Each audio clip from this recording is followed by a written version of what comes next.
la story de Moïse Banteke, document inédit. Les Mediatude Awards, les coulisses, les 4 vérités de Suzanne Kalaloubet, document exceptionnel. Téléspectateurs, téléspectatrices donnent leur préférence aux médias. Travelling, clap de début.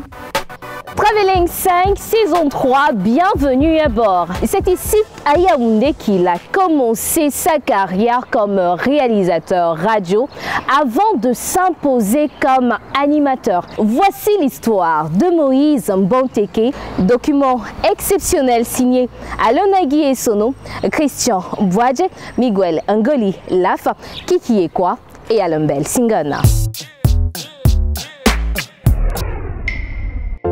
Il a pris en otage la ville de Yaoundé. Oui, alors tous les soirs, tout le monde dans son rythme de Banteke. À Douala, il a brûlé la concurrence à coups de... Aïe aïe aïe, il est 10h, vous le savez, FM 105 Soué là-bas. Merci d'être là, en direct de Douala, c'est Soué là-bas, FM 105. Eh bien, soleil sur les ondes ce matin avec beaucoup de surprises pour vous. Il y aura beaucoup de gens dans l'émission. Aïe aïe aïe. Oh, aïe, aïe, aïe, aïe, aïe. Bonjour à toutes et à tous et bienvenue sur la radio en île du Cameroun, FM 105 Soué là-bas. C'est le cyclone parade international de la CRTV qui livre ce vendredi son 168e numéro pour vous servir l'info acoustique, le meilleur de l'info en la matière. Allez, est-ce que les personnes nous écoutent? Marché central, en Koulouloun et marché de Bilonguet. Eh bien, aujourd'hui, on va mettre du soleil dans les yeux et non pas sur les ondes. Aïe aïe aïe. L'imitation. L'original, c'est lui. Une voix unique, une voix exceptionnelle qui explose dans le cycle hit parade international de la CRTV. Il y a ces Banteke qui est très difficile à reproduire. Il était unique. On écoute d'abord cette autre belle mélodie. C'est pour vous. Artiste du micro, Papa Bang est entré dans le Hall of Fame médiatique. Mais en plein vol, il cassa son micro. Si de là-haut tu nous vois, sache que nous avons besoin de toi. Nous avons besoin de toi parce que nous sommes tout seuls. Tout le monde nous a laissé tomber. Et si l'histoire de Moïse Banteke vous était contée?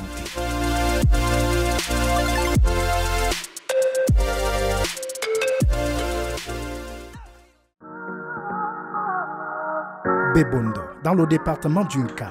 C'est là-bas que Moïse Banteke voit le jour un 10 février de 1963. Son cursus scolaire commence à Yabassi avant qu'il ne rejoigne Yaoundé. Il a intégré la fonction publique à l'âge de 24 ans. Fonctionnaire, Moïse Banteke occupe le poste de chef du bureau du personnel journaliste au ministère de la fonction publique. C'est ainsi qu'il fait la connaissance d'un certain Saint-Lazare Amougou. Quand Saint-Lazare Amougou revient d'Europe, il arrive donc, il veut être intégré dans la catégorie A2 de la fonction publique au Cameroun. Banteke reçoit donc Saint-Lazare Amougou, traite ce dossier et permet de fil en aiguille que son dossier avance. Pendant qu'il travaillait comme fonctionnaire, il avait, comme il m'a toujours dit, cette fibre-là qui voulait qu'il aille parler à la radio. Et il m'a dit que quand il était plus petit, à l'école, il faisait des reportages, des mini-reportages. Et donc, il savait que sa destinée, ce n'était pas à la fonction publique. Donc, quand il rencontre un grand professionnel de la communication comme Saint-Lazare Amougou, vous voyez, ça lui donne encore l'envie de pouvoir exercer. C'est ainsi que les deux signeront donc un contrat, pas écrit, mais un contrat verbal et moral, que si Saint-Lazare Amougou réussit à être intégré à la fonction publique camerounaise, il fera de Moïse Banteke son réalisateur radio. Et chose due, chose faite. Quand Saint-Lazare Amougou est intégré à la fonction publique en catégorie A2, il fera donc tout pour que Moïse Banteke soit un collaborateur extérieur qui va venir travailler dans sa production. Donc Moïse Banteke et Saint-Lazare Amougou créent donc ce qu'on a appelé le Volcan Hit Parade. En lançant le Volcan Hit Parade, la toute première émission culturelle diffusée en simultané sur l'ensemble du réseau de la CRTV, Moïse Banteke sera le pionnier de la réalisation dans la production radio au Cameroun. C'est Moïse Banteke qui vient installer de force ce poste dans la production radiophonique. Entre 1984 et 1990, Moïse Banteke est la cheville ouvrière de l'emblématique Volcan Hit Parade. Et il a commencé à réaliser le Hit Parade. Moïse Banteke, il écrivait les scoops, il allait chercher les disques. Trouver toutes les variétés de musique qu'il faut. Si une musique a été reprise 3 ou 4 fois, Moïse se donnait le devoir à lui-même de trouver les 4 variantes. Il rédigeait le conducteur. Au moment où l'ingénieur de son venait travailler, c'est lui qui lui indiquait tous les détails qu'il y avait dans l'émission. Le journaliste Billy Shaw affirme sa reconnaissance. 89-90, j'étais le porteur de sac de Moïse Banteke. J'allais chercher les disques chez Mouedo Disco en Kolindongo parce que Moïse Banteke n'habitait pas loin, il habitait derrière le collège Siangtou. Donc je marchais à pied du carrefour Mafon Kolindongo pour aller jusqu'à la maison de la radio en Lonka avec un plaisir immense. Passionné, Moïse Banteke était un méticuleux personnage. Même pour une tranche de 30 minutes, on voyait Moïse assis pendant 3 heures de temps à concevoir le conducteur, à rédiger ce texte et quelquefois à poser des questions à côté. Le véritable nom de Bende Kassikwa.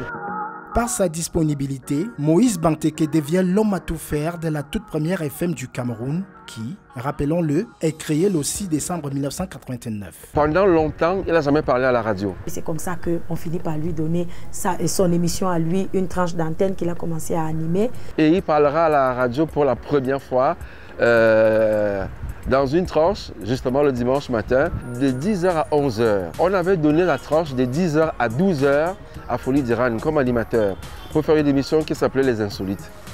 Alors Folie d'Iran a répondu au directeur général de l'époque, Gérard Mendozé, que ce n'est pas possible de faire une émission de 120 minutes pour faire rire. Ce serait fastidieux, ce n'est pas évident. Et le professeur Mendozé a dit, je m'en fous. Je vous donne quand même les 2 heures. Alors Folie a réorganisé les 2 heures qu'on lui a données. Il a donc créé une tranche d'antenne qui s'appelait Prélude aux Insolites. Il va donc confier cette tranche à Moïse Banteke. Il faut reconnaître que lui-même, il était un créateur de génie, puisqu'il a créé des émissions telles que Kiss FM. L'émission Prélude va devenir Kiss FM plus tard. Là, nous sommes en 1993. Ça va devenir Kiss FM. Et c'est là, pour de vrai, que je crois que Moïse Banteke prend son envol. Belle chanson de Florida, malheureusement. Nommé chef de chaîne pour remplacer Paul Bernard Massaga, Saint-Lazare Amougou prend les commandes de Yaoundé FM 94 avec une méthode particulière. Quand Saint-Lazare Amougou est nommé chef de chaîne de Yaoundé FM 94, tout ce qu'il a trouvé là, à l'époque de Paul Bernard Massaga, il a fait sortir tout le monde. On s'est mis dans la cour et tout. On a testé tout le monde comme dans une équipe professionnelle en jetant les maillots au sol. Que toi, tu peux animer sur Yaoundé FM 94 avec Moïse Banteke, Saint-Lazare Amougou. On te dit, bon, entre en studio, essaye quelque chose, fais une simulation et tout. On te dit, non, tu n'as pas le niveau et tout, tu n'es pas avec nous. Excuse, paix à son âme, les Moïse, les Pauline Kengesa, en ce temps-là qu'on les a jetés à Bafoussam, et des noms de grands animateurs que je ne veux pas citer ici pour ne pas froisser les gens. Moïse Banteke va faire sensation avec Kiss FM du lundi au vendredi entre 18h et 20h sur Yaoundé FM 94. C'est le premier à avoir des introductions chantées. Et Banteke, Ouya. En fait, il avait transformé une musique de zouk dans laquelle il y avait plus ou moins son nom, avec un petit montage d'un certain JBB, Justin Blaise Bolingo et Félix Epaulet. On a pu remettre le générique qui donnait et Banteke. Alors tous les soirs, et tout le monde dansait au rythme de Banteke. Et Banteke, ouya, tu m'auras pas. Attention, là. Kiss FM, une émission qui nous fait recruter à la CRTV. Au bout d'un an et demi, à cause d'un annonceur qui voulait absolument que ce soit Moïse qui anime cette émission pendant que lui, il est le partenaire de l'émission, il va rencontrer le professeur Mendozé et il y a le professeur Mendozé qui demande d'avoir le dossier de Moïse Banteke et on lui répondra que Moïse Banteke n'est pas encore recruté. Alors, stupéfaction totale. De 5h30 jusqu'à la fermeture à minuit, et avec Moïse Banteke à la réalisation, c'est lui qui faisait tout le boulot. Donc il était normal qu'un monsieur comme ça, qui avait tout fait à la radio, ce n'était que justice. C'était la moindre des choses. Et tout, qu'on le recrutera. À peine recruté, le directeur général de la CRTV de l'époque, Gervais Mendozé, pense à lui pour booster la deuxième FM du pays, créée à Douala. Il est alors affecté à Souelaba FM 105. Et quand il est arrivé à Douala, vous avez vu comment il a cassé la baraque. Casser la baraque, c'est peu de le dire. Celui qu'on appelait affectueusement Papa Bang va alors détonner pour intégrer le cercle des icônes de la radio avec une émission baptisée Soleil sur les ondes. Banteke va se révéler un véritable phénomène des ondes radio et il va vite se détacher, il va vite se démarquer et c'est celui qui va d'ailleurs donner du sens à une tranche d'antenne qu'on appelle le 10-12 en radio, avec notamment l'émission Soleil sur les ondes. Vanessa Mbakov, une fois de plus, bonjour. Dans le bureau de Moïse, on pouvait, à l'époque, c'était les vinyles 33 tours. On retrouvait les vinyles qui allaient là, à là, et il les connaissait tous d'ailleurs. Et il en prenait soin, surtout. Et quelquefois, les artistes venaient demander à Moïse Banteke leur propre support parce qu'ils ne les avaient plus. Je m'appelle Moïse Banteke, mais le vendredi, je suis Ibrahim Moussa Banteke. Il va bouleverser le paysage audiovisuel, notamment au niveau de la radio. Une voix unique, une voix exceptionnelle. Il va modifier le cahier de charge de l'animation radio avec des exclamations, des aïe aïe aïe. Il a donc su donner vie tour à tour à d'autres émissions comme Cyclone Hit Parade International, La Matinale, Vibration et Toutes les femmes en parlent. Je vous donne rendez-vous tous les jours du lundi au vendredi de 10h à 12h sur FM 105 Suelaba avec l'émission Toutes les femmes en parlent. Il a énormément continué à mettre Suelaba FM en haut. On avait du plaisir à l'écouter. Je crois qu'il y avait aussi cette fierté que son boulot a été reconnu par la maison CRTV et on lui a donné un contrat de travail et donc il s'est lâché. Et il fait partie de ceux qui ont hissé la radio du Cameroun au-dessus de la mêlée. Parce qu'il savait capter. Pour apporter une couleur qui s'y vient à ce qui marche le plus en ce moment. À Suelaba FM 105, il a été nommé chef service commercial. Quand il arrive au commercial, la CRTV FM 105, ils ont fait les plus gros scores de l'histoire de la FM 105. Les plus grands chiffres. Parce qu'ils savaient négocier. Puisque Moïse Banteke était la personne la plus citée à la radio, donc la plus reconnue sur la place par les auditeurs. Donc il avait des contacts, des gens qui venaient vers lui, qui disaient « Bon, il faut que tu me fasses ceci, tu me fasses cela et tout, et tout, et tout ». Dans la générosité et dans la transparence, il rendait compte à la hiérarchie. En 1996, Nyanga Boy fait une parenthèse hexagonale pour aller parfaire les techniques de la réalisation radio. Il était parti pour un stage d'1 an et il est sorti diplômé réalisateur radio. Mais malgré ça, il faisait la réalisation, mais c'est pour lui l'antenne, il ne voulait pas quitter. Avec son timbre vocal, Moïse Banteke s'est créé un style particulier. Il était unique. Il y a un style Banteke qui est très difficile à reproduire. Le style enthousiaste et dynamique. Mais c'est surtout le côté gentil moqueur. Il était proche de ses auditeurs. C'est-à-dire que quand on l'écoutait, on croyait qu'on l'avait dans sa maison. Le cyclone Hit Parade International de la CRTV. D'abord, il fait une animation qui n'est pas propre à celle des autres.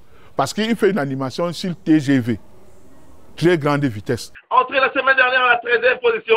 Les langues traditionnelles introduites dans les spots et tout. C'est Moïse Banteke qui arrive avec cela. Introduit les jingles dans son émission, ce que vous appelez quelques spots d'effets de séparation et tout, et tout, et tout. C'était les Danaises au Kambassa avec Marcel Chaussure. Après là, c'est Moïse Banteke, le maître, il n'y a personne d'autre qui introduit l'animation des pasteurs à la radio et tout ça, machin, et tout, et tout. C'est Moïse Banteke. Et Banteke, et bas, parce que ça c'est Moïse à l'antenne. Quelquefois, il arrivait avec une serviette à la main, mais à la fin de l'émission, la serviette était mouillée parce qu'il transpirait énormément.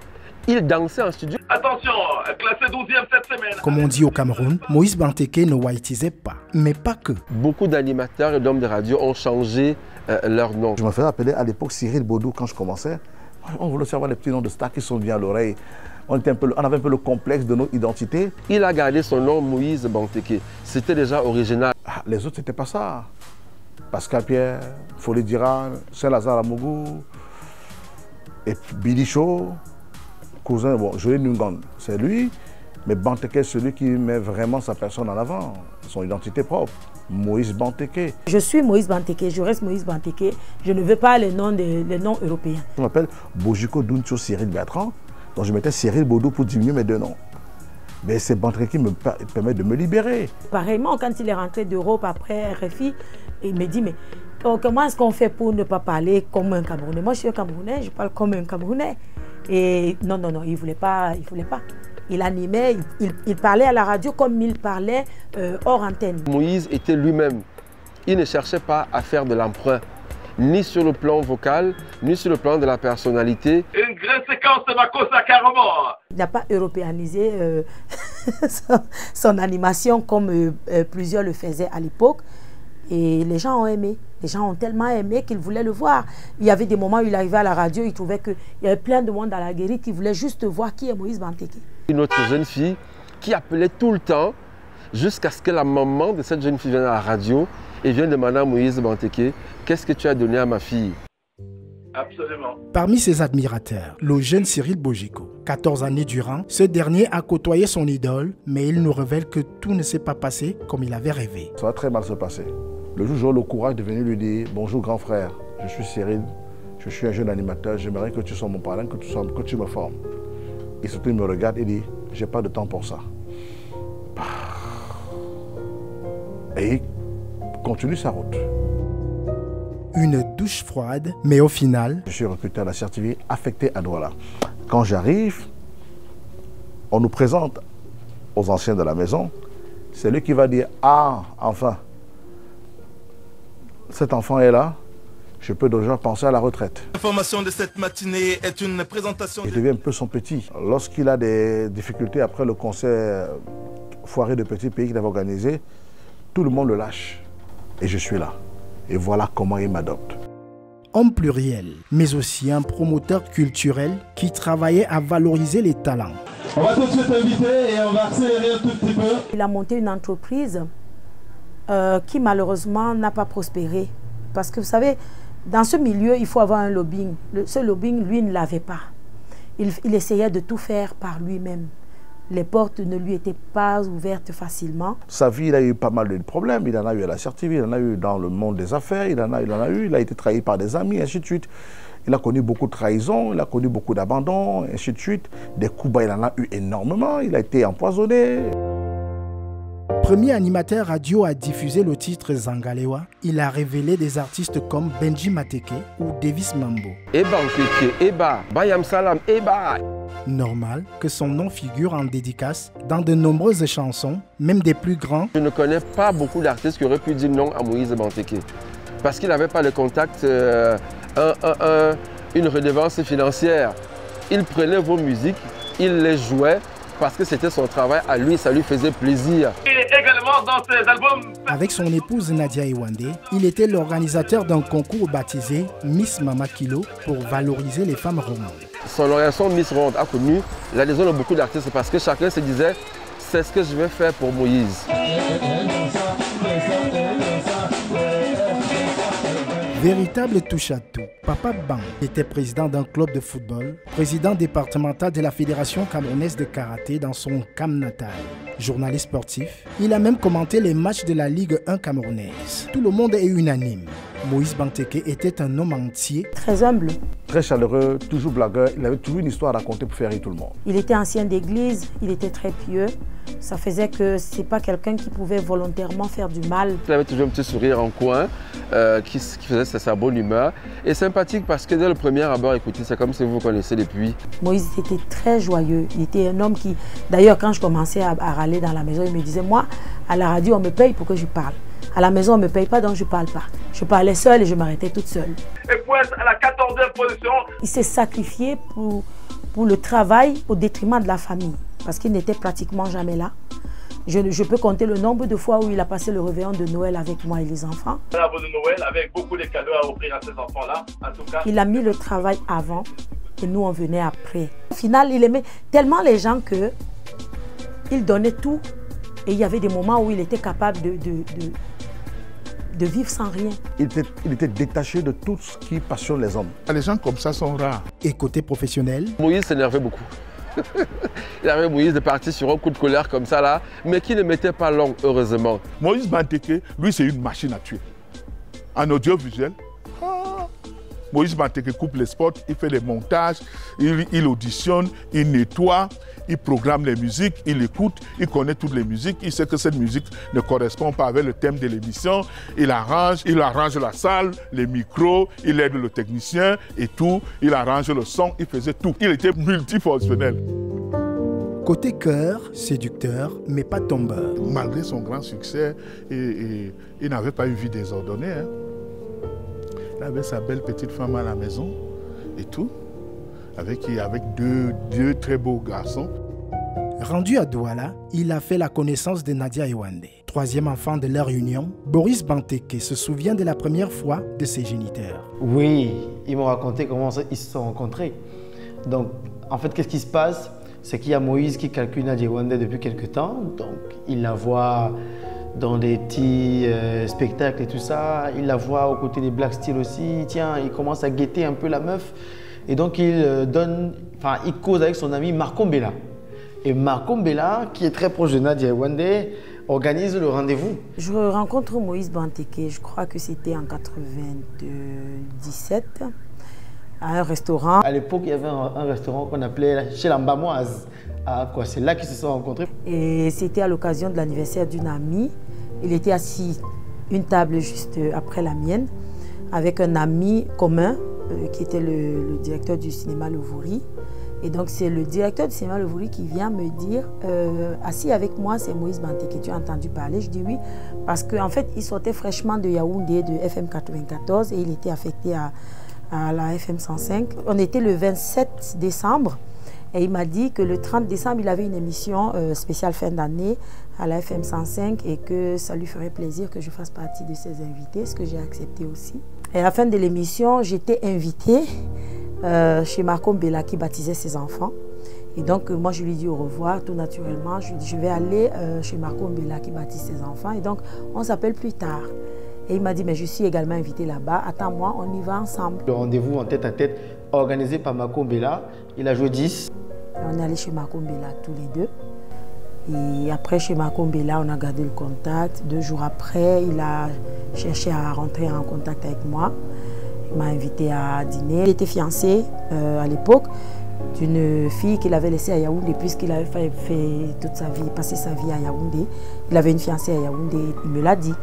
Donc il était question qu'on soit amis, tout simplement, sans plus. Et on a parlé de tout et de rien. Sauf que 1 mois après, il m'a dit, au final, je pense que c'est toi que je vais épouser. Il a demandé ma main. 6e mois, on s'est mariés. Et je ne sens plus, j'avais perdu de vue. Je voyais qu'il l'aimait. C'était le coup du destin. Un destin qui a réuni 2 grosses stars du micro, une chanteuse qui a fait ses preuves avec le groupe Les Black Steel, puis en solo, et un animateur radio très populaire. Chose pas du tout facile. Moïse était quelqu'un qui était très aimé, mais vraiment adulé.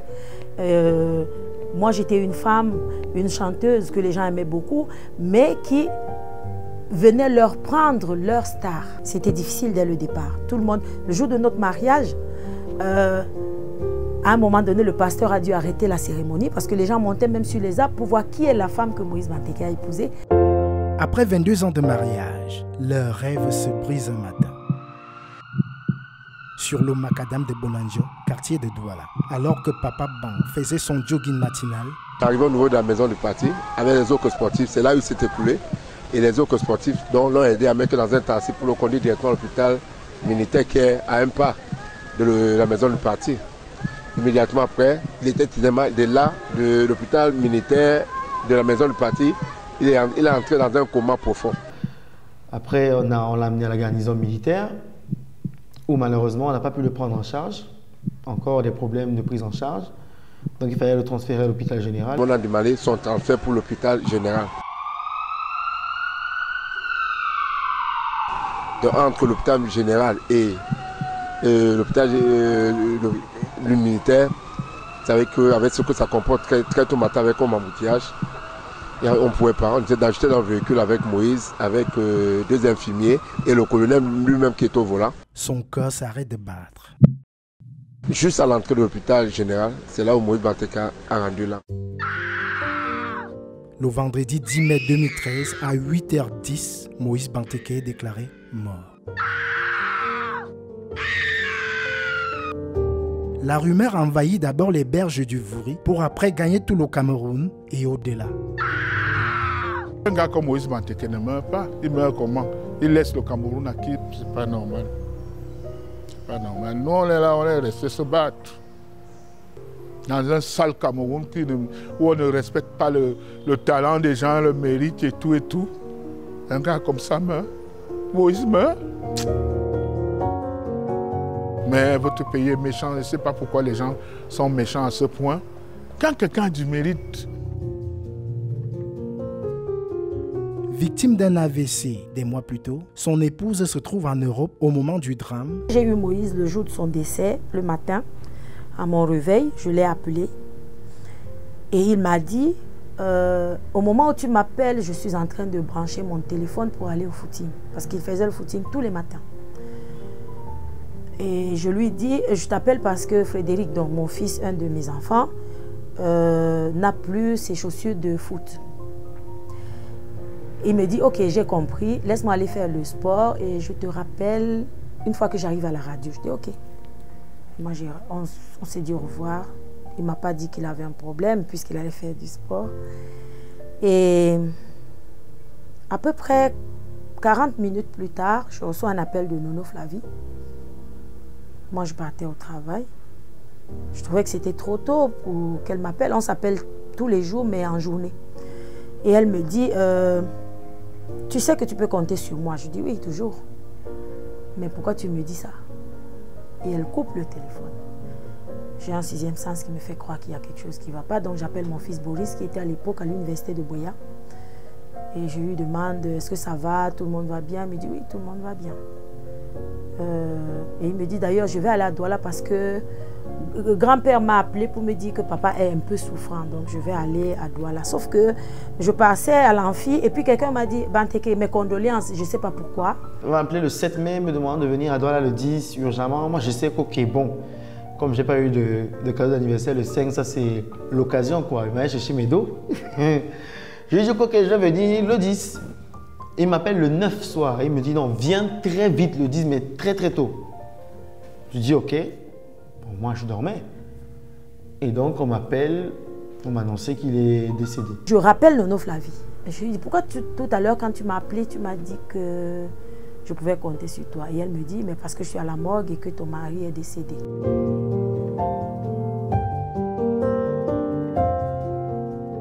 On m'appelle, on me dit, est-ce que tu as été au courant? Qu'est-ce qu'il y a? Banteke n'est plus. Je m'arrête, je mets d'abord 2 chansons, je recoupe. Banteke n'est plus, j'abandonne l'antenne. Je vais à la garnison militaire et je le vois coucher. C'est ça, juste qu'il a commencé à exprimer vers la fin, vers les derniers jours de sa vie. Que s'est-il passé? C'est vrai qu'il avait déjà un petit caillot de sang dans la tête depuis longtemps. D'ailleurs, c'est une des raisons pour lesquelles il faisait beaucoup de sport. C'est qu'il fallait réguler tout le temps le sang et tout ça. Donc, ce n'est pas la première fois. Et donc, il allait faire son sport quotidien et malheureusement, il a eu un accident vasculaire cérébral. Cause du décès, un AVC doublé d'une rupture d'anévrisme due à sa chute. Dans sa chambre, j'étais le premier à entrer. Ça, par contre, je crois que personne ne le sait. J'ai trouvé sa petite bouteille de vin rouge. Il buvait très peu, mais il buvait du vin rouge. Donc, quand il mangeait, il buvait du vin rouge. Il avait son pain. Il chargeait son pain un peu bizarrement. Il avait mis le chocolat et la sardine. Ça, c'est depuis qu'on était petit. Donc, j'ai mangé le pain que j'ai trouvé. J'ai bu un petit peu de vin en pensant à lui parce que ça, tu sens que la personne, son lit était encore chaud. Il sortait, il se disait qu'il allait revenir. Vous voyez? Mais il n'est jamais revenu. Mort à l'âge de 50 ans seulement, Moïse Banteke repose à Yabassi depuis le 1er juin 2013. Savoir que Moïse est mort à peine à 50 ans, c'est cruel la nature. Boris, qui marche sur les pas de son illustre papa, n'a pas fini de faire son deuil. Je ne sais même pas qui vous a dit ça, mais oui, je fais une dépression. Une vraie dépression. Je ne savais pas ce que ça c'était avant, mais oui, je fais une dépression qui peut laisser parfois quelques séquelles, malheureusement, parce que je n'ai pas supporté. C'est Boris qui porte tout son nom, c'est Boris qui a été celui qui est resté avec lui, parce que les autres enfants sont... Il me les a ramenés en France. Il savait qu'on ne l'oubliera jamais. Le nom de Moïse lui colle à la peau. Et donc forcément, tous les jours que Dieu a créé, il va avoir l'impression que son père est quelque part. C'est plus lourd que 10 villas, 400 jets privés et 800 000 naira. C'est plus lourd que tout ça. Parce qu'en fait, ce monsieur n'a pas... Je ne sais pas ce qu'il a fait au Cameroun. Ah, mon fils, si tu savais ce que ton père m'a fait. Un géant est tombé. Et il faut qu'un registre pousse. À la réalisation de ce programme et aussi au mélangeur vidéo pour que vous, sur le Facebook Live, ayez les meilleures images possibles. Oui, Boris est très talentueux. hyper talentueux. Moi, je n'avais pas voulu qu'il fasse journalisme. Mon mari voulait qu'il fasse journalisme, moi non. Moi, je voulais qu'il fasse médecine. Ça ne m'étonne pas parce qu'il y a un problème chez nous, dit que le sang suit les veines. J'ai très peur pour lui. Et je vais vous dire pourquoi. Le monde médiatique, ça ne date pas d'aujourd'hui, fonctionne en lobbying. Je l'ai dit plus haut. Lui n'en a pas. Il est peut-être le fils de Moïse Banteke, mais Moïse Banteke est mort. Et quand on meurt, on perd tout le monde. Aujourd'hui, Boris n'a aucune faveur. Il ne peut exister que par la qualité de son travail. Big up à l'équipe de Traveling qui nous suit. Pour la 12e du classement cette semaine. Reconnaissance éternelle pour ce grand homme de la communication. Grand frère Moïse, on dit que les morts ne sont pas morts. Je crois fermement à cela. Et surtout, ceux qui ont fait du bon travail. Il a accéléré un peu la cadence de son. Tu meurs, tu nous laisses, avec tout ce que tu as fait pour nous, sans qu'on ait eu le temps de te dire merci. Pour apporter une couleur. Je suis très heureux de t'avoir connu. Et ce que tu m'avais demandé, je l'ai fait. Notre fils Boris Moïse Banteke est avec nous. Et tu sais ce qu'il a dit l'autre jour? Il a dit que par la fond, c'est la dernière chaîne dans laquelle il va travailler. Parce que dans cette chaîne, il a retrouvé l'esprit de son père. Je sais que dans cet esprit de Balafon. Merci Moïse Banteke. Le cyclone hit parade international de la CRTV. Père, papa, Moïse, eh bien, ça fait 10 ans que tu es parti. Je ne sais pas si c'est vrai quand on dit que les morts ne sont pas morts, mais j'ai l'impression qu'il y a tous les jours de ma vie quelque chose de toi qui jaillit de moi. Et fort heureusement, je l'accepte avec grand amour. Tu me manques énormément. Est-ce qu'on peut avec la première partie? Moïse, à bientôt, porte-toi bien. Sois heureux là où tu es, grand frère. Disant que les enfants et moi essayons de nous accrocher tant bien que mal. Ce n'est pas facile. Mais on s'accroche bien. On se bat pour que le nom que tu as laissé ne s'éteigne jamais. Et honnêtement, si de là où tu es, tu nous entends et que tu nous regardes, j'ai envie de dire, bouge ton corps. Amazing. Moi aussi, j'ai envie de toi. Nous sommes tout seuls. Tout le monde nous a laissé tomber. Mais par la foi, on arrive à faire ce que tu aurais souhaité que nous fassions. Nous t'avons aimé quand tu étais là. Nous t'aimons aujourd'hui, nous t'aimons demain, nous t'aimerons toujours. Tu nous manques énormément. Si ceux qui partent deviennent nos anges, j'ai juste quelque chose à te demander. Veille sur nous. Et enfin, nous t'aimons. Nyanga Boy, Papa Bang, Moïse Banteke, une marque déposée à jamais au panthéon médiatique. Médiatude, cette plateforme récompense depuis 5 ans les acteurs de médias au Cameroun. Médiatude Award 6e édition, les coulisses. Alain Nagui et Sono, Yves Kwam, Miguel Ngoli Laf, Kiki Ekwa et Alain Bell Singon. Les awards des médias. Arrivée des stars. Embrassade. Remise des prix. Congratulations, humour, les commentaires. Des jours durant, nous avons suivi les organisateurs des awards des médias. Pas une articulation ne nous a échappé lors de ce rendez-vous de célébration des médias camerounais. Nous vous amenons dans les coulisses de l'une des cérémonies qui récompense les personnalités et programmes des médias du paysage audiovisuel camerounais.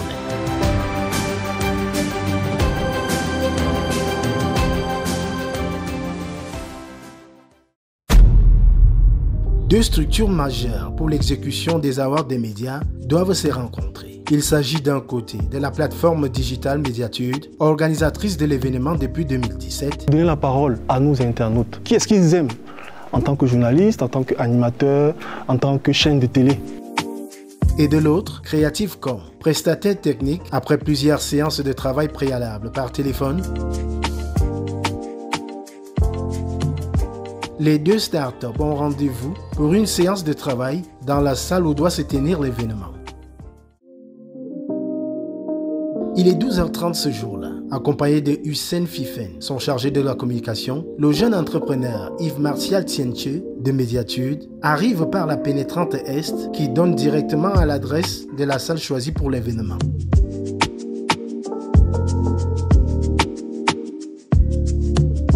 Bloqué dans un premier temps à l'entrée par des vigiles, il refuse mon nom. Grâce à l'intervention du régisseur Achille Sunga, il entre finalement.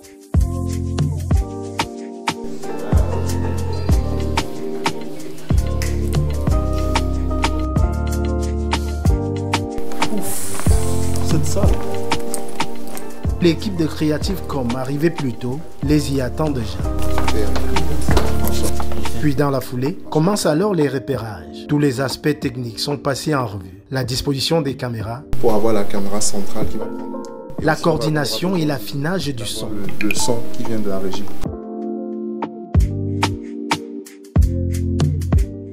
L'entrée son, c'est ça. C'est ça.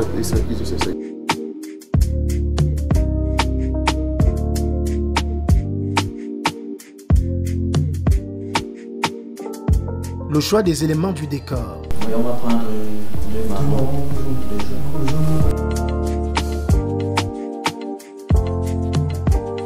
le 13h07, fin de la tripartie, Médiatude, Creative Com et Canal Olympia pour les repérages techniques. Donc on se dit en semaine. D'accord. Nous j'appelle demain. Ouais. La journée de travail de l'équipe de Médiatude ne s'arrête pourtant pas là.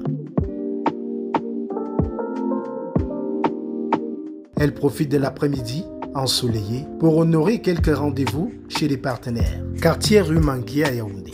Il est 14h35. Yves Martial Tienche et Hussein Fifen se rendent chez le fabricant des trophées.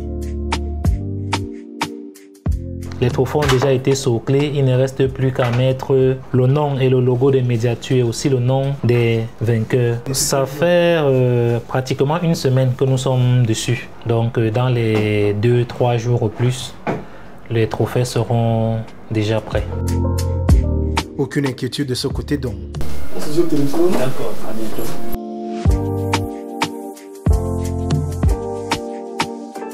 15h48, le tour des partenaires se termine ici, au quartier Mendon. Alors bonsoir, nous sommes là.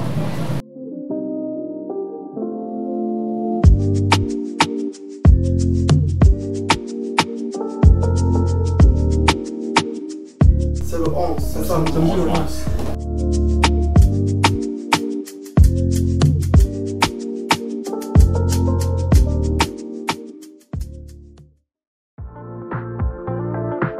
Quartier Touguébé, non loin de l'ancienne mairie Yaoundé 6e. Nous nous rendons au QG des Médiatudes. C'est Yves Martial Tienche qui accueille Jacques Ekwa, le chef des opérations chez Creative Com. Nous sommes là pour préparer le conducteur de l'événement avec l'équipe de la belle équipe de Creative et répéter un peu avec notre modérateur, l'un des modérateurs de la cérémonie. Steve Gavangena, l'un des modérateurs de l'événement de samedi. Une de mes assistantes, Ingrid Deboué. Donc voilà, c'est ici qu'on se cache, notre QG. Quand on finit le premier panel, il y a une remise de prix. Parce qu'au niveau des micro-cravates, il faudrait prendre le temps. Et les panélistes du deuxième panel seront assis en salle, au premier banc. Ah ok. Donc vous aurez le temps de les faire venir dans les loges. Oui. Après, annonce du modérateur et ses panélistes. Donc, la voix, on va donc annoncer le premier... Oui, Steve Gavangena. La première personne à qui on met le micro, c'est lui. Une demi-heure d'échange et Jacques Ekwa prend congé. Ok, super. Je vous laisse continuer. Je crois que vous avez une réunion après. Oui. Ok. Au revoir, madame. Au revoir. À la prochaine. Donc, j'envoie ça sur WhatsApp. Il est 18h top pile. On va peut répéter la séance.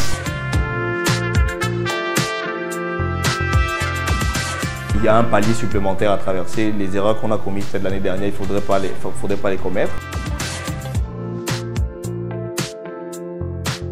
C'est-à-dire qu'au cas où une pub arrive directement. La réunion va se poursuivre jusqu'à 20h. Nous quittons les lieux au moment où Paola Nyunai, l'une des pièces maîtresses du noyau actif des Médiatudes, fait son entrée.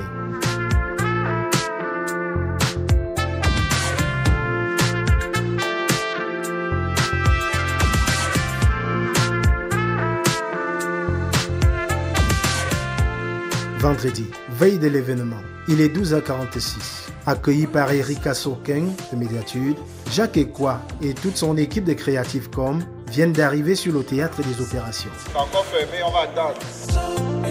Un court moment d'attente que l'équipe de Creative Com met à profit pour tirer les oreilles à un des leurs qui manque encore à l'appel.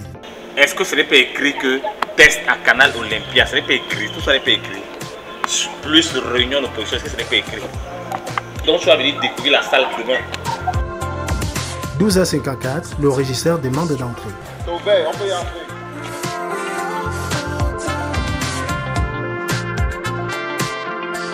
Dans la salle, l'équipe d'entretien passe un coup de serpillière pendant que l'ingénieur installe et connecte le dispositif du son.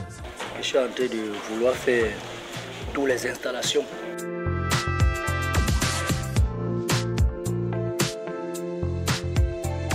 Parce que c'est dans la salle, va puis la salle, comment on a c'est rempli là-bas. De son côté, le prestataire des lumières déploie son dispositif éclairage. 400 watts là-bas et 200 watts ici. 13h20, Yves Martial Tienche et Hussein Fifen arrivent.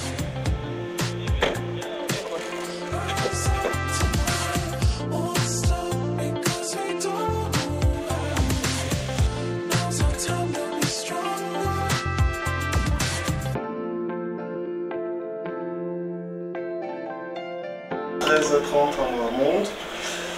Nous sommes là pour le dernier préparatif.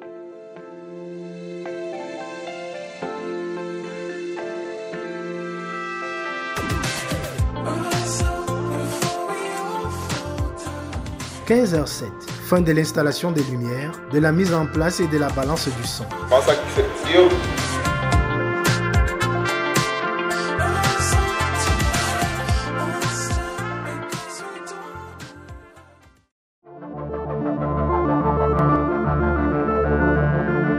Il est 11h. La cérémonie doit en principe commencer dans 3 heures de temps, mais Paola Nyunai est déjà là. Ici, c'est la zone mixte aménagée pour immortaliser l'instant dans ce vidéo booth et ce photocall.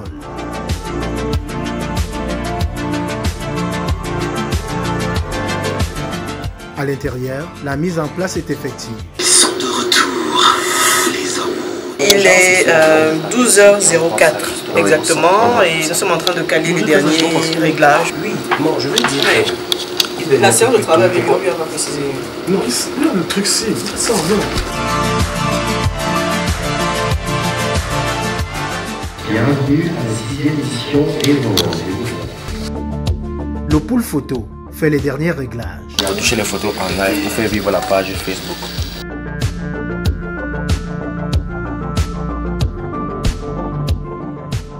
Côté accueil, les hôtels sont parés. Qui accueille les VIP ici.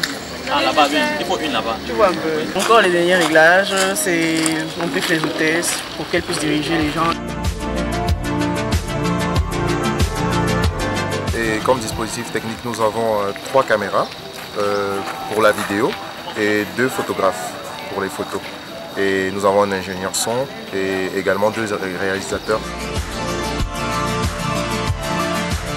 Une dernière concertation entre les 2 cofondateurs de Médiatude avant que chacun de son côté ne se mette en tenue de cérémonie.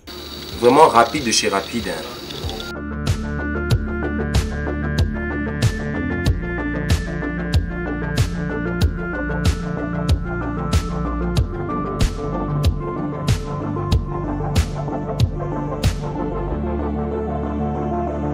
« 13h35, c'est l'arrivée de Steve Gabin-Guéna, le modérateur du premier panel, dont les panélistes sont déjà installés dans cette loge VIP. 13h45, moment propice pour les cadreurs de faire les balances des caméras.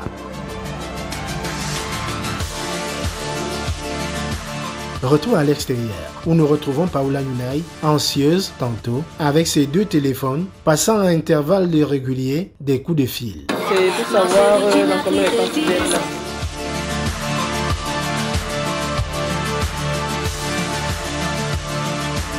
Stressé tantôt, avec Hussein Fifen, pour décrypter la programmation des personnes ressources dans le conducteur de la cérémonie afin de prévenir d'éventuels manquements. Bon, ici c'est un seul partenaire qui remet tous les Pendant ce temps, le bal d'arrivée du public et des stars bat son plein.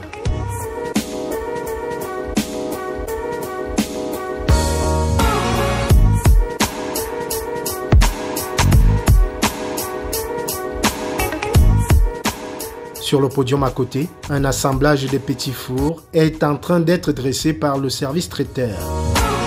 Créative. On va commencer.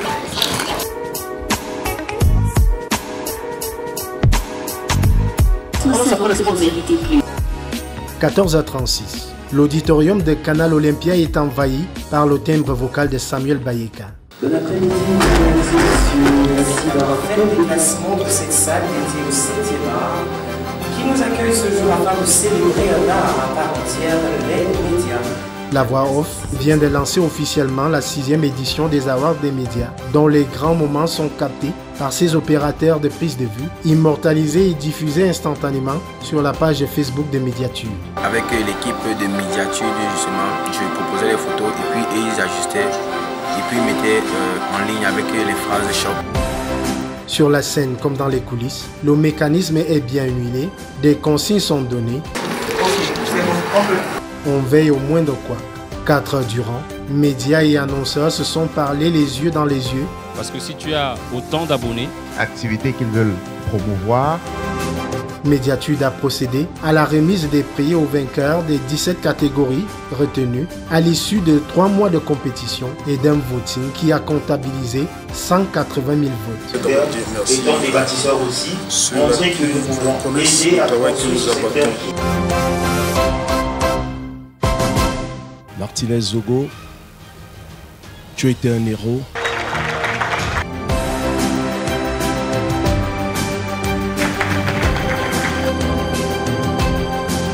Je dédie cette reconnaissance aux en bas d'en bas.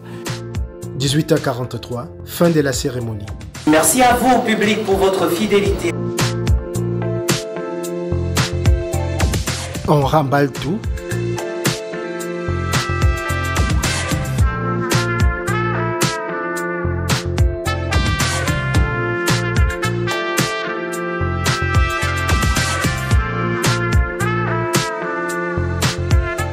Tout est bien qui finit bien. Tout est bien qui finit bien. Bye bye. Le happy end se fait ici à la zone mixte.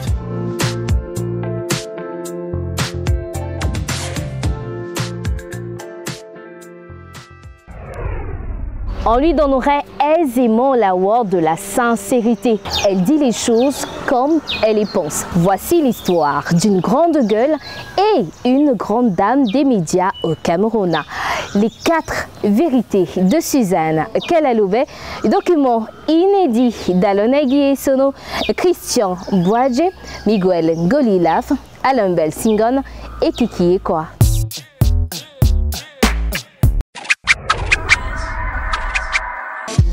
C'est une Camerounaise spéciale. Elle n'aime pas passer par 4 chemins pour te dire ce qu'elle pense. Mais souvent, le contenu peut être pauvre. Hyper timide. Beaucoup critique. Elle est authentique. Ce que je retiens de Suzanne Kalaloube, la sincérité vous affranchit toujours. C'est une attaque des anglo-compris.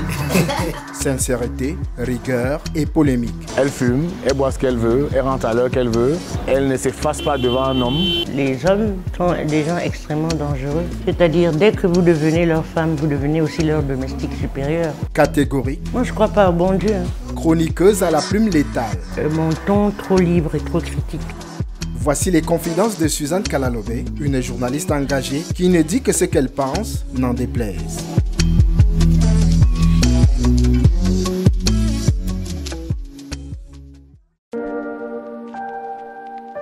Douala, sur les berges du Vouré. Nous voici au quartier Bali où nous avons rendez-vous chez elle. Il est 10h30, malgré la pluie qui arrose la ville. La journaliste est sur le point de quitter le 39 de la rue Berthaud. Bonjour. Bonjour maman. Bien maman souvent. Visiblement peinée à cause d'une mésaventure survenue la veille. On m'a volé tout mon argent hier. Je sais pas. J'étais avec un jeune ami. Allons-y, on va à Daïdo. Mais bon, il en faut plus pour gâcher sa journée à Dame Kalaloube.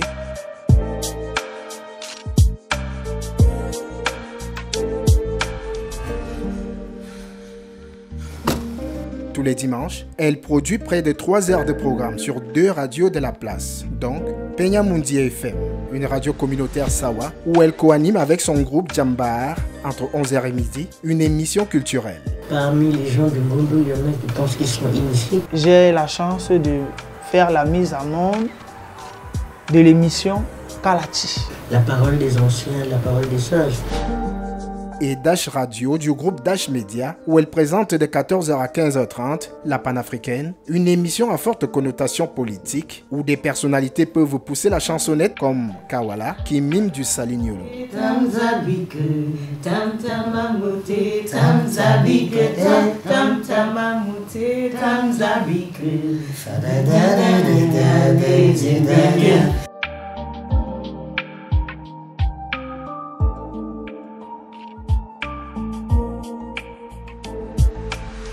Au terme de son marathon radiophonique dominical, Suzanne Kalalobé fait escale dans ce restaurant.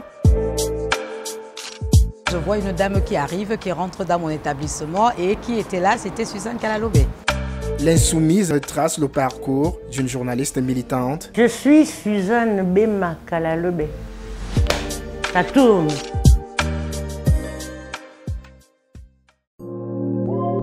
Sa venue au monde le 16 janvier 1953, comme une prémonition, annonçait déjà les couleurs d'un trait de caractère particulier. Le 9 janvier, tout le monde m'attend, pas de Suzanne. Le 10, pas de Suzanne. Le 11, pas de Suzanne. Le 12, bref. Et le 16 janvier 1953, à 6h du matin, j'arrive conquérante. Il paraît que je n'ai même pas poussé un cri. Fille de Iwiye Kalalobé et de Sarah Biboy Kuta, Suzanne Kalalobé parle de ses origines avec une telle fierté. Mon arrière-grand-mère était Bakoko. Ma grand-mère, Bankoul, c'est-à-dire Abor. Et le père de ma mère, Malimba. Donc la mère de ma mère, elle, c'était une princesse Douala Mangabel. Une des sœurs de Rudolf Douala Mangabel. Fonctionnaire camerounaise formée en France, sa maman s'est spécialisée à la petite enfance. C'est à elle que le Cameroun doit la création des écoles maternelles. Elle était une des instituts les plus expérimentées du continent. Elle a fait l'école normale, des institutrices en France. Après, elle est venue travailler au Cameroun. En 1975, elle fait partie des instituts qui ont fait la révolution du fameux bac de Ndamgoya. La deuxième révolution qu'elle fait, c'est créer au Cameroun ce qu'on appelle le réseau préscolaire, autrement dit les écoles maternelles. En hommage à sa maman qui vit toujours, elle a ces mots puissants. Et maman, tu es un totem, un baobab. Mais quand on lui demande d'adresser un message à son papa, qui serait centenaire s'il vivait encore, elle répond par cette réplique. Moi, je ne crois pas au bon Dieu. Non, je ne peux pas adresser mon père à un ciel auquel je ne crois pas. Mais je peux lui adresser, comme Birago Diop dit que les morts ne sont pas morts.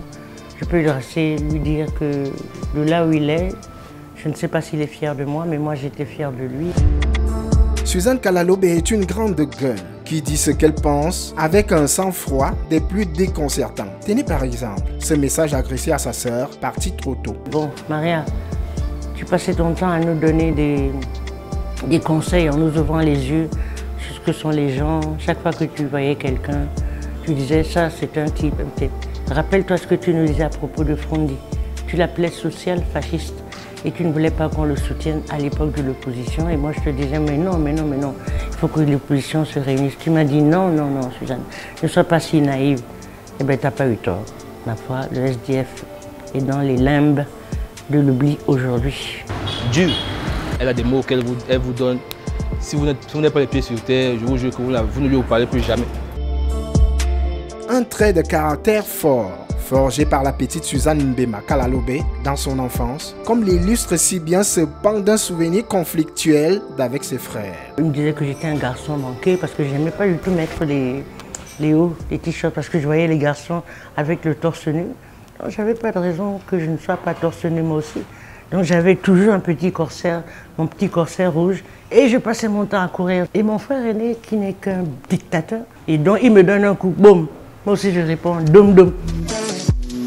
Troisième enfant de sa mère et cinquième de son père. Parce qu'avant que mon père n'épouse ma mère, il a eu deux enfants avec une Sierra Léonaise. Mais ils ont été totalement éduqués par ma mère.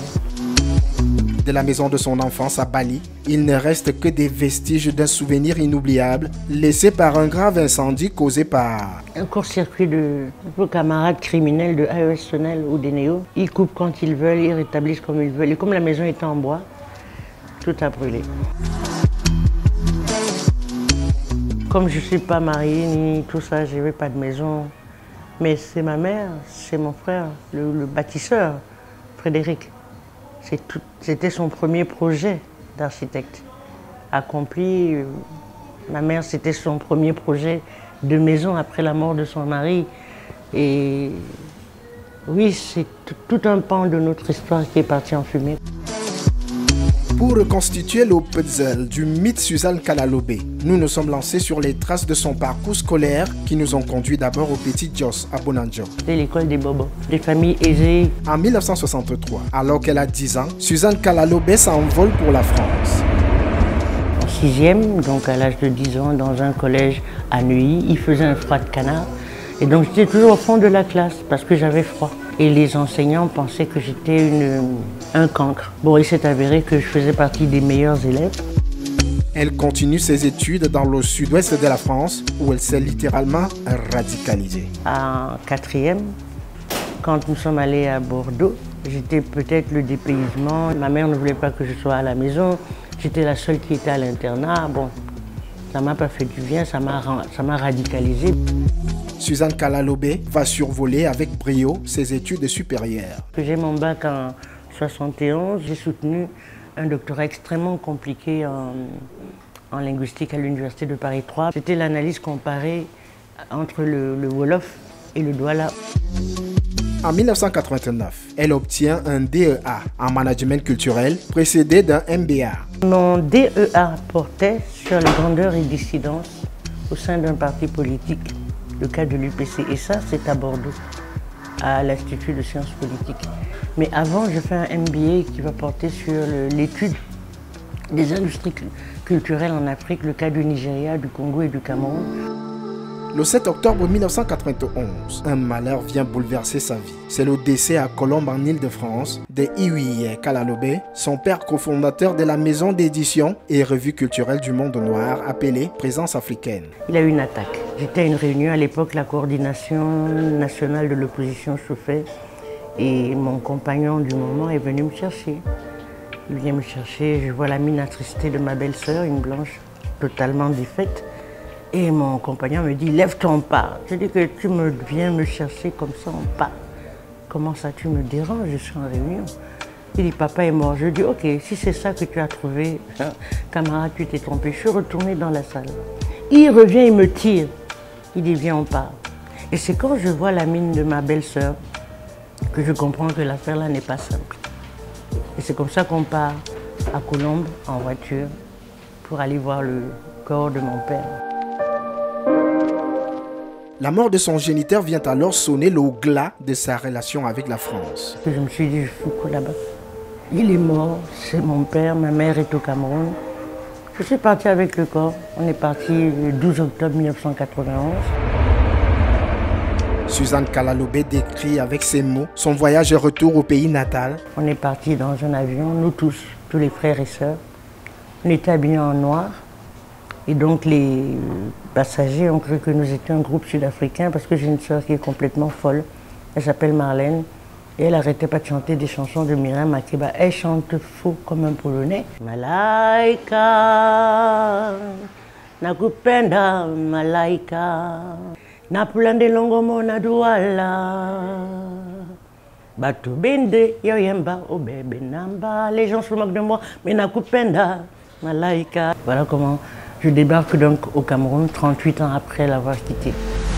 Suzanne Kalalobé s'engouffre dans le champ politique, motivée par une expérience acquise dans le mouvement de contestation politique, sociale et culturelle de mai 68 en France, et surtout par la période marquée par les difficiles premiers pas du multipartisme au Cameroun. Déterminée à porter sa pierre à l'édifice de la bataille pour élargir le champ des libertés, elle rejoint l'Union des populations du Cameroun, UPC. En 1998, elle est chassée du parti du crabe. On me chasse parce que j'ai fait un papier, deux papiers.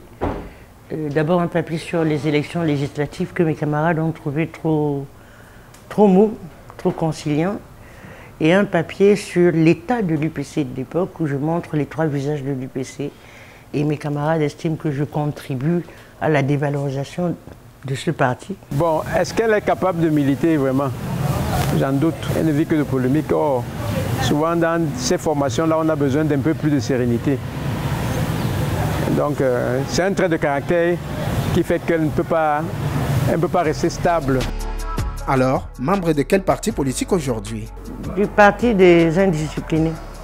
J'aime l'expression du parti des sans caleçons, du parti du combat, je suis du parti d'espoir. Je suis du parti de ceux qui croient au Cameroun et qui pensent que ce pays a un potentiel énorme. Je suis du parti des révolutionnaires et des progressistes qui considèrent que le continent africain est notre demain, notre avenir. Suzanne Kalalobe choque par ses prises de position. On l'aime ou on ne l'aime pas. Intolérante. Là, c'est le pire de ses défauts. Pas du tout facile à vivre. Tu es en retard, c'est un problème. Et si vous avez une émission à présenter, il faudra qu'elle arrive à trouver sa salle bien en du fort. Elle ne supporte pas l'à peu près. Parfois un peu trop cru. Toujours en train d'interrompre. Ils sont trop pleins d'intelligence. Vous savez rien, c'est moi qui connais tout. Elle a du mal à écouter les autres vu qu'elle a quand même des opinions sur presque tous les sujets. Donc, vous êtes tous minables. Vivre avec elle, il faut avoir le cœur bien accroché. Elle est cultivée, super intelligente. Elle a une facilité d'élocution hors norme. Et je crois qu'elle a bluffé beaucoup de gens avec ça.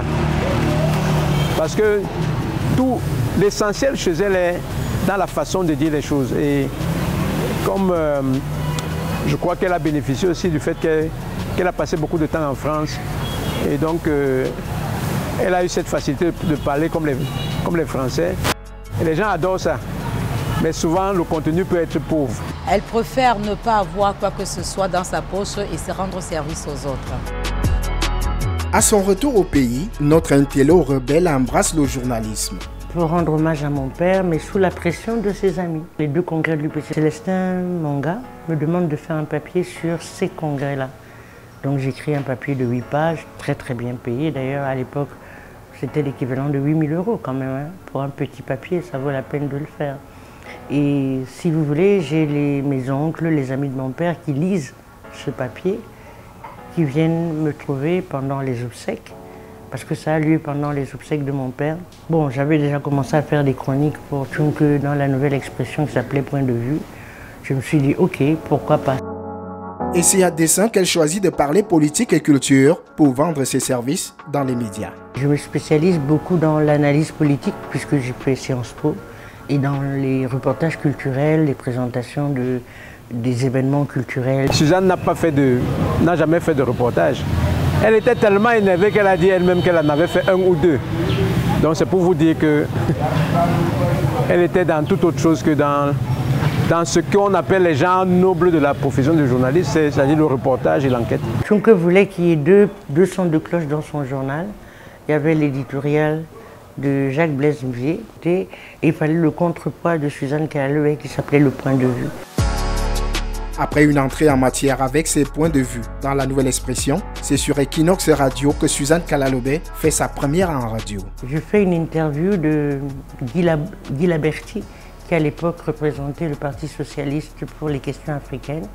Et j'aime bien le ton que j'ai dans cette émission, dans cette interview. Et Tchunke me propose de faire quelque chose à sa radio. Il me propose 2 émissions, une de dimanche, de débat, et une autre comme je veux. Donc c'est là où je crée Polémos, qui est une émission d'interview contradictoire, polémique comme son nom l'entend. On va à la guerre comme à la guerre, c'était pas courant du tout au Cameroun. Toute l'histoire politique sud-africaine. Et puis je fais aussi une émission de littérature qui s'appelle Livre noir et musique d'Afrique, parce que je tiens à mon dada de la littérature, de la musique.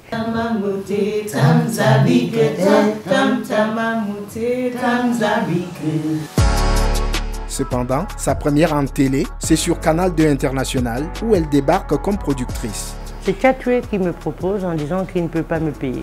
Il vaut mieux que je sois mon propre producteur. Il me donne même un peu d'argent pour pouvoir ouvrir la boîte en disant qu'il est mieux que je sois productrice des émissions qu'on pouvait proposer et que je gagnerais plus d'argent comme ça alors qu'il ne peut pas me payer. Bon, évidemment c'était un leurre, mais ça me donnait une certaine autonomie qui m'a permis d'organiser EBK Productions avec Jean Célestin et avec lequel on a fait de nombreuses productions autonomes, très libres, avec les moyens du bord. Parce que si je vous critique, je me prends pour qui? À Emmanuel Chatué. Merci, je voudrais lui dire merci parce que je trouve qu'il a été compréhensif et ouvert comme patron. Mais bon, c'est dommage qu'il soit sénateur maintenant. Le succès des productions de Suzanne Kalalobé dans la télévision d'Emmanuel Chatué va rendre vert de rage Séverin Tchunke, qui a tout fait de lui rappeler que sa maison, c'est dans les médias du groupe Equinox. J'ai eu des problèmes avec Tchunke qui voulait que je vienne travailler chez lui. Donc j'ai inventé un concept qui s'appelait Maassou. Enfin, ça s'appelait Vendredi soir avec Maassou. Il y a un certain nombre de choses qui évoluent. C'est une émission culturelle le vendredi soir. C'est vraiment agréable. Je regardais très souvent chez Maassou, évidemment pas pour l'invité. Parce que pour que l'invité soit à la hauteur, c'était pas évident. Il fallait être un Camerounais assez avisé et un Camerounais spécial parce que elle, Suzanne Kalalobé, c'est une Camerounaise spéciale. Qu'il y ait un questionnement sur l'avenir du Cameroun. Je la rencontre à Equinox dans mes débuts, toute jeune journaliste. Je fais la connaissance de quelqu'un qui a une personnalité forte. Qu'il y a un certain nombre de choses. Pendant que je faisais ma j'étais à droit de réponse. Et à droit de réponse, on m'a proposé un autre défi. Et le défi, c'était que bon, la presse, les journalistes passent leur temps à critiquer tout le monde. Il faut bien que quelqu'un les critique. C'est pour ça qu'on appelait l'émission droit de réponse. Et moi, mon travail, c'était un travail de chroniqueur au sens où je devais critiquer la façon dont la presse privée, surtout, traitait l'information. Parce que les chantiers dans lesquels on est ne vont pas être réalisés demain. Suzanne, c'est un style bien à elle. Les effets de l'ensemble de ces chantiers.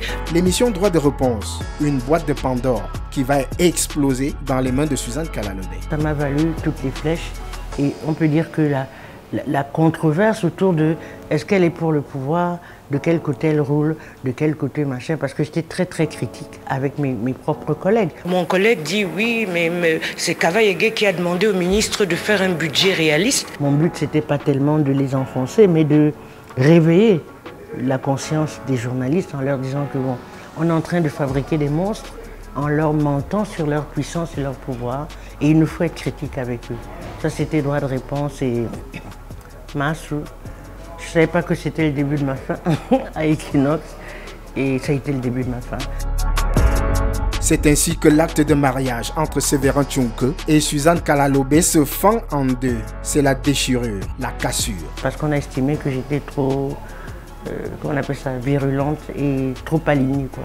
Les raisons de son éviction d'Equinox Télévision sont claires. Mon ton trop libre et trop critique avec l'opposition et la presse privée ne leur plaisait plus. Et à l'époque, il y avait la naissance d'un tribalisme sournois. Par exemple, on disait que Puis Ndiaye, c'était le deuxième Oumniobé. Enfin, on travestissait l'histoire, j'étais pas d'accord et je le disais. Donc, bon, il y a une coalition Bamileke qui a commencé à dire qu'on ne peut pas laisser une quoi venir parler comme ça dans notre télé, dans notre radio. On ne peut pas la laisser s'habiller comme ça. C'est quoi, patati, ça a commencé comme ça. Au début, c'était marginal et Tchunke a très bien résisté. Mais après, il n'a pas pu. Il a subi trop de pression et il m'a dit allez hop. Elle n'a pas peur de dire ce qu'elle pense. Cette capacité à dire des choses, à dire les choses telles qu'elle pense, assumer ses prises de parole. Je reste un chien de garde pour continuer à assurer la veille critique. Pour ce qui est de son salaire dans ce groupe de médias, elle n'en a pas fait mystère. Tchunke m'a proposé 150 000. Je venais d'arriver de Bain. J'avais encore le chômage, qui n'était pas petit. Et je lui ai dit ok, pour 150 000 à une seule condition, je vis ma vie. C'est-à-dire que si j'ai un contrat du PNUD, de l'UNESCO, de n'importe qui, je pars comme je veux, tu ne m'emmerdes pas parce que les 150 000, ça ne peut pas faire ma vie. Et il a joué le jeu. Pendant des années, il a accepté le contrat. Sauf que bon, il faisait croire que mes missions du PNUD étaient les missions que la Nouvelle Expression me confiait et que c'est lui qui m'envoyait dans les pays du monde dans lesquels j'ai été. Mais je ne me suis jamais battue syndicalement pour l'augmentation de mon salaire, mais pour l'augmentation du salaire des autres. S'en sortait-elle financièrement? Oui. Pas avec mon salaire, mais avec tous les adjuvants. J'ai escroqué les Blancs pendant longtemps, en touchant tranquillement mon chômage. Et il n'était pas petit, c'était pas mal d'euros et je me suis dit, il n'y a pas de raison. Ils m'ont convoqué plusieurs fois pour que je vienne rembourser leur argent, je ne suis jamais partie. Bon, s'ils voient l'émission, de toute façon, ils ne peuvent pas m'arrêter. Suzanne Kalalobé a continué à écrire à La Nouvelle Expression. Après 10 mois sans salaire, elle décide de ranger sa plume. Je trouvais que c'était un peu abusé. Il disait que non, les affaires ne marchaient pas. Donc les affaires étaient très très difficiles pour lui sans doute. Mais on a supporté 10 mois. Je me suis dit, bon, ça va. C'est une très forte tête qui ne se laisse pas marcher dessus. Elle a la chance, depuis très longtemps, d'avoir pas eu faim. Du groupe Equinox, son pire souvenir, c'est quand on a traité Manu Dibango de voleur, quand il était à la CMC, et que c'est le journal dans lequel je travaillais qui avait eu l'exclusivité de l'interview de Sam Bende. Et j'ai pas aimé. Et le meilleur? Hollande était candidat en France. Il y avait 7 candidats et j'ai eu les 7 candidats en interview. À l'endroit de Séverin Tchunke, elle a ses mots directs mais sincères. C'était une belle odyssée, une belle expérience. Parce que quand on a commencé, nous étions tous des combattants. Mais que pour une raison ou pour une autre, il s'est embourgeoisé. Il a oublié ceux avec lesquels il a travaillé. Et il n'a plus pensé à partager les fruits de la croissance. C'est ce que je peux lui dire. En 2003, la communication d'entreprise tend les bras à Massou. Elle est nommée à Hygiène et Salubrité du Cameroun. Je monte à la direction générale de la communication du ZACAM. Jusqu'à sa mise à la retraite en décembre 2022, elle gagnait 525 000. Suzanne Kalalobé va passer chez le gendarme des médias nationaux par le biais d'un décret présidentiel qui la nomme le 23 janvier 2013, membre du CNC, le Conseil national de la communication. Et j'ai pas vu ça comme une récompense. J'ai vu ça simplement comme, comme le cours normal des choses. Je n'ai pas vu, j'ai pas été ni étonnée, ni déçue, ni stupéfaite, ni époustouflée. Son vœu pied au CNC, c'était d'essayer de redorer le blason au sein de notre métier et de donner aux gens le sens de l'éthique et de la déontologie et aussi de savoir qu'en tant que journaliste, on n'est pas intouchable, que nous sommes des citoyens comme les autres et que nous avons une responsabilité. Elle a soutenu des choses qu'on n'aurait jamais pu penser qu'elle pourrait soutenir. Mission accomplie? Ce n'est pas mission accomplie puisqu'on a tous les scandales que vous connaissez dans la presse.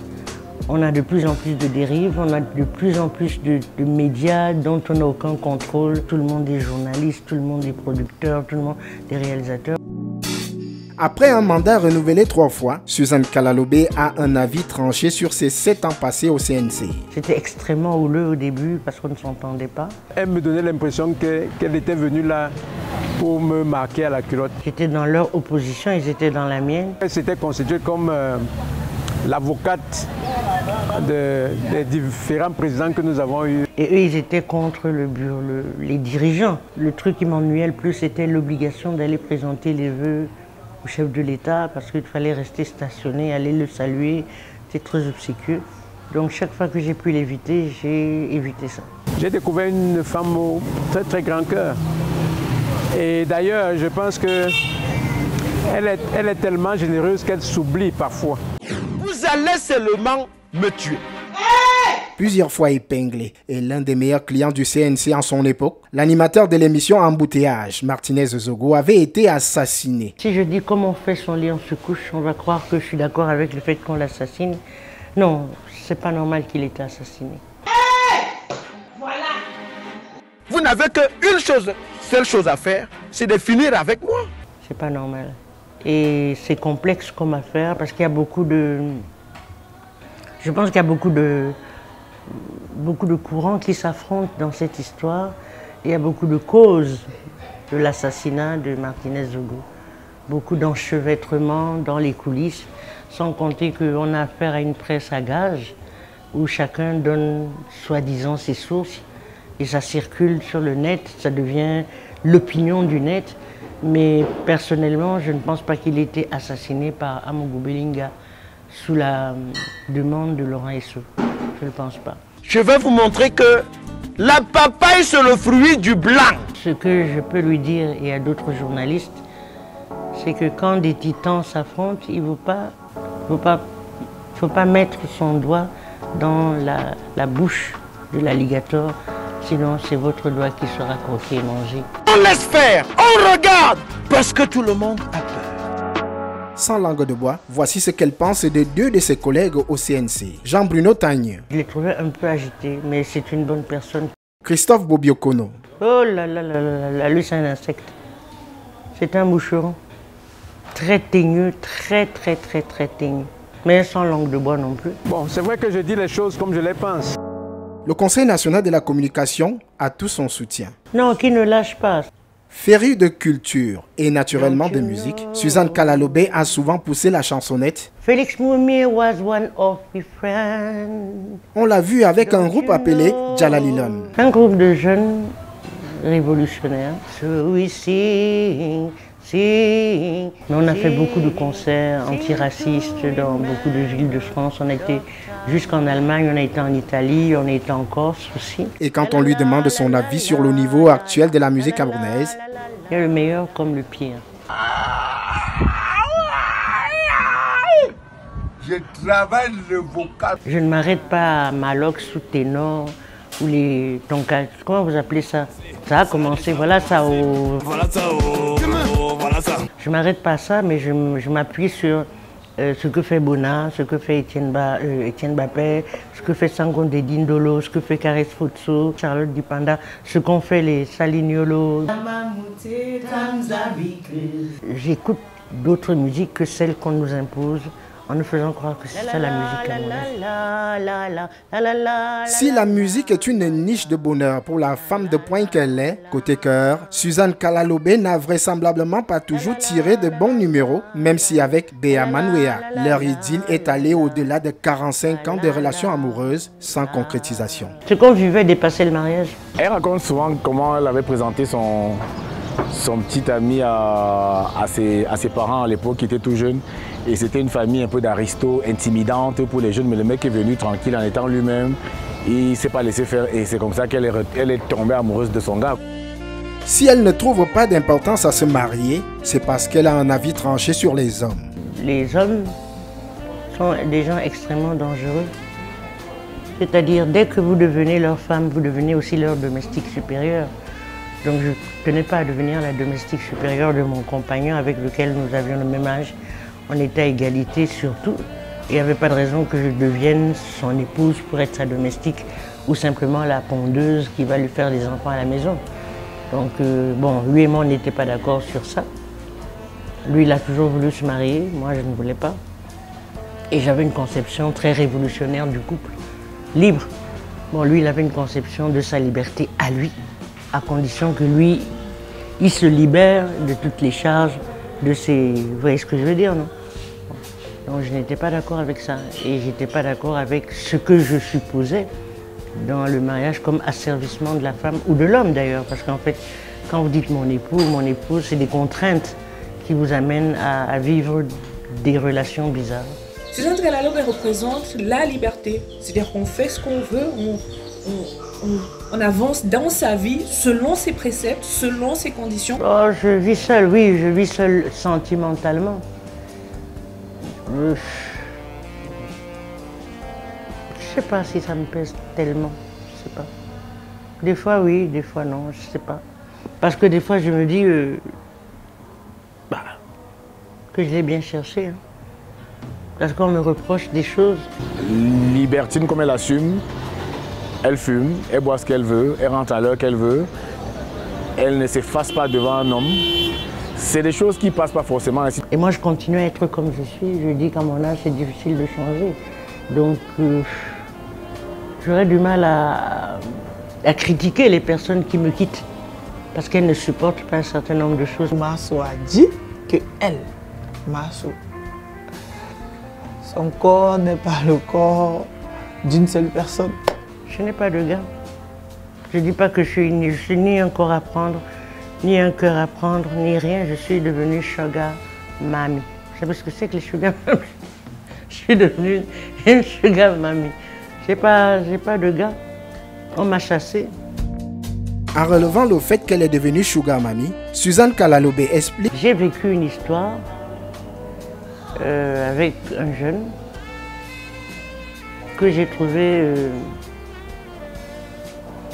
exceptionnel, donc j'ai assumé. Je suis une Sugar Mami. Il est plus jeune que moi, d'accord, je suis plus vieille que lui, d'accord. Il m'était revenu qu'elle avait du béguin pour moi. À l'époque, j'étais très flatté parce que je suis amoureux de l'intelligence. Je lui ai dit et elle m'a invité dîner chez elle en tête à tête en me disant: comme tu es amoureux de l'intelligence, je suis intelligente. Mais vous savez, il y a ce type de femme que vous admirez tellement que vous préférez vous arrêter à l'intellect. Ne se gêne d'ailleurs pas d'ironiser sur ses problèmes de cœur en faisant le parallèle avec son militantisme. D'ailleurs, on me chasse toujours. Même avec les gars, je ne parle pas, hein. C'est eux qui me chassent. Je ne parle jamais comme ça. On m'a chassé. Elle est comme ça, la Suzanne Kalalobe. Son avis se vend pas cher. Il suffit de demander. Dans notre jeu, un nom, une critique, elle ne déroge pas à son code d'honneur, la sincérité. Le RDPC. Parti de masse, parti de cadre, parti qui a des automatismes. Séverin Tchunke. Patron. Emmanuel Chatoué. Gentil. Achille Mbembe. C'est un de mes intellectuels préférés qui a un peu dérivé. Claude Abbé. Il dit ce qu'il pense. Mathias Eric Onangini. Onangini, pour moi, a été pendant longtemps l'un des meilleurs politologues camerounais et politistes. Et maintenant, la posture qu'il a prise à parler tous les jours à la télé a figé un peu son intelligence et il est devenu instrumentalisé. Dans la catégorie des moins huppés dans son estime, il y a Equinox TV, Maurice Kamto, le MRC et l'entreprise Eneo. Macabo. Double Macabo. Macabo, puissance 5. La brigade anti-sardinard. Oh, là-bas, ça c'est des djihadistes, là-bas, des radicaux. On devrait les arrêter et les mettre tous en prison. Dans la catégorie spéciale Peut mieux faire. Pobia, notre président, toujours droit devant. Pobia, toujours sugar. Je critique le système néolibéral qui a fabriqué des Paul Biya et qui risque d'en fabriquer beaucoup, comme les Maurice Kamto, qui sont dans le même système, même s'ils critiquent la gouvernance de Paul Biya. Retraitée, mais investie par une mission de partage et de transmission des savoirs, Suzanne Kalalobe continue d'apporter du sien avec ses émissions radio. J'aime ce que je fais à la radio et je tiens à faire autre chose, être un peu derrière les caméras, faire des documentaires. Sur les émissions de débat dans nos médias. Il y a une part de mimétisme, si vous voulez, et manque total d'imagination et de travail. Manque total de travail. Et puis bon, il y a aussi que les débats, c'est l'émission la moins chère à produire. Ça ne demande rien, sauf des tchatcheurs qui viennent s'asseoir. Si vous prenez n'importe comment, vous prenez pour qui au fait? Ça ne demande pas un travail très élaboré de production, je crois que c'est ça. Mais à mon avis, ça ne sert pas à grand-chose. Ceci dit, ça a quand même permis au Camerounais de s'ouvrir un peu à la critique. Elle n'est pas là. Tu es tellement petite qu'on ne voit même pas ta tête. Et ses journalistes préférés? Barbara Etoa, Charles Ndongo, Marie-Claire Nana, Alain Belimbi, Ibrahim Chérif, Martin Kamemim, Polycarpe Issoumba, Armand Oukol, Armel Nga. Des projets, elle en a. Sur le court terme, j'ai lancé avec des jeunes que vous avez vus une société qui s'appelle Jambar, Osons la culture. Je travaille aussi avec un certain nombre de Doualais sur l'association des amis de la ville de Douala que nous sommes en train de mettre en marche pour réaliser un magazine pour la ville de Douala, une web TV pour la ville de Douala, Moulema TV, le magazine s'appelle Citizen. Sur le moyen terme, c'est finalement enfin écrire mes 2 livres, les fameuses chroniques du Manguier et Grandeur et Dissidence au sein d'un parti politique, l'UPC. Restez sur Dash Radio, la 99.9, en compagnie de l'équipe de Jambar, c'est la panafricaine. Sur le long terme, c'est partir au Japon, me la couler douce. Maman, Massou. Suzanne. Chérie Coco. Maman, continue à œuvrer comme tu œuvres pour les jeunes. Merci beaucoup de nous faire confiance. Depuis qu'on se connaît, Personnellement, j'ai fait beaucoup de chemin. Encore un de ces soirs à Bali. Dans notre petit restaurant à Daido, il y a toujours une bonne bouteille de vin qu'on partage et où évidemment, après quelques discussions, je partirai toujours de là-bas moins con parce que tu m'auras appris quelque chose. Tu es mon idole. Tu as toujours l'impression que tu es tout le temps seul. Il faudrait que tu saches aujourd'hui que tu n'es pas seul. Tu as dit que tu vas nous amener là où toi, tu n'es peut-être pas allé. Ton bonheur, tu es en train de nous transmettre. Et si je suis dégueulasse, c'est aussi de temps en temps avec toi. Parce que j'ai aussi copié ça chez toi, mais pas se laisser faire. Et je n'ai pas peur, même avoir peur. Même si tu déconnes, on te supporte comme tu es. Et à l'âge que tu as et avec ce que tu apportes aux gens, vraiment, ton mauvais caractère, on le met de côté. Je t'embrasse très fort. Je te fais des gros bisous. Tu me manques. Tu sais que tu es spécial dans mon cœur. En attendant son exil nippon, attention, le chien de garde continue la veille critique à l'image de Ruben Umniobe, dont elle chante la gloire dans un extrait de l'album Ni Africa Ni Yozo écrit par son compagnon Beyaman Weya. Africa yoso itiweli peme, bo wenwi sangi longini. Toi balé longie masae, toi balé baby hong lela. Ngui hani machin me bon bon. Nagabon mandigi we mongo men pest nidi Gunda boy.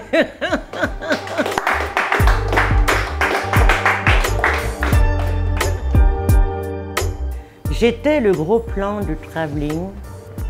Ça ne tourne plus.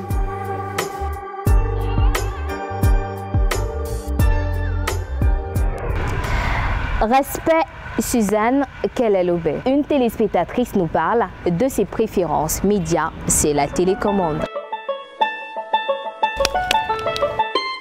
Votre émission télé préférée au Cameroun ou en Afrique? Club d'élite sur Vision 4. Votre émission radio préférée au Cameroun et ou en Afrique? Et Combat Royal sur Royal FM. Me chercher votre journal préféré au Cameroun et ou en Afrique? Cameroun Tribune. Votre site web préféré? Bouillon Chaud sur Snapchat. Votre homme de médias préféré au Cameroun et ou en Afrique? Bruno Bidjan. Il est d'un charisme. Traveling, stop et fin de ce 5e voyage de la saison. Retrouvons-nous très bientôt pour un prochain épisode. D'ici là, la télé continue. Restez scotchés. C'est fini. Oh, l'émission est finie, ouais.